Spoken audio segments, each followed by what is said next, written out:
Hi, and this video is just a quick video to show you an emphasis on the stretch and pull method, or the heat and pull, however you like to term it. And I've already got my nail wrap on, and what I'm going to do is, so it's already on there, you've already prepped. This is everything leading up to the stretch and pull method. So it's on there, and this is what I do.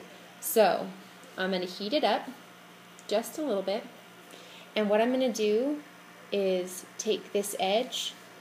What I want is bubbles gone here, and at the top. So if I start at one edge, I'm going to pull it. The reason you heat it is so it's nice and soft, and you can make it real tight by pulling on it here. And then I'm going to do the same over here. The reason this is good is we all have different shaped nails, and so this, because it's soft when you're heating it like this, you can then, it's really pliable. You can move it where you need it. So did you see how I just got rid of that bubble right there just by pulling and pulling out and kind of down against my fingernail? And I'm going to pull out and down. And so that just is removing all the bubbles here. I'm getting rid of bubbles up here and on the side. And then I'm also going to take my orange stick and get in here in the sides and really smooth that out. And if I need to reheat and pull, I can do that as many times as I need to until it's nice and tight, and then no bubbles will be there. So I'm going to really smooth it out on both sides, really smooth it out. And then I'm just, for good measure, because I can see a little bit of bubbling up here, I'm going to reheat it again, and I'm just going to pull. See how I just got rid of that bubble? And pull.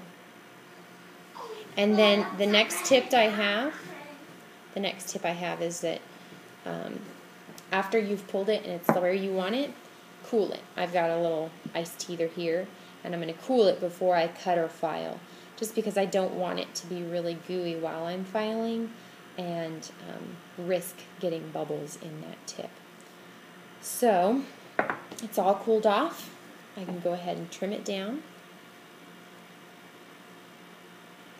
I'm trimming right along the top edge of my nail. And if you want, again, you can take your orange stick and just right up here along the top, just smooth it out. Any bubbles you might have, really smooth it out before filing down. So it's nice and smooth up here. Let's see if you can see that. It's really nice and smooth. I still have some excess I need to file off, so I'm going to do that, but you don't see any bubbles. There's no bubbles, and there's no bubbles on the sides either. So with my file, I'm just going to file it straight down. And I'm also going to get the corners, because sometimes those, if they're not filed well, will lift up. So just file it straight down. And I'm filing down over here.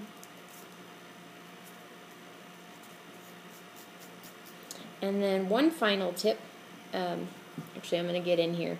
I'm noticing a little bit of a bubble there. So you can reheat as many times as you need to. So I got the heat, and I'm just taking my orange stick and I'm pressing down where I see that bubble.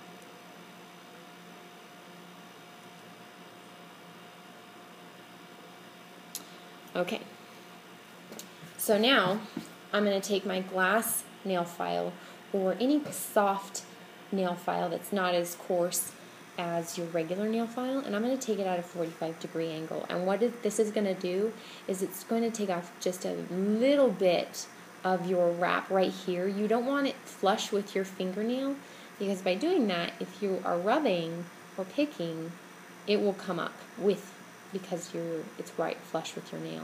So if we file it at a 45-degree angle,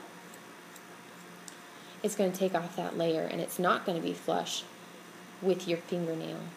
So it's not going to snag up when you're using your nails to pick or scratch.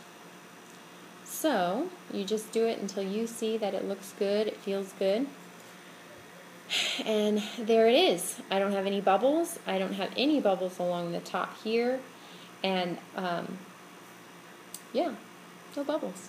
So that's my tip. It's the heat and stretch, or the stretch and pull, whatever you want to call it. But I really recommend that for putting on your wraps, because it will, whatever shape nail you have, whatever size nail you have, it will get rid of those bubbles. So, thanks for watching.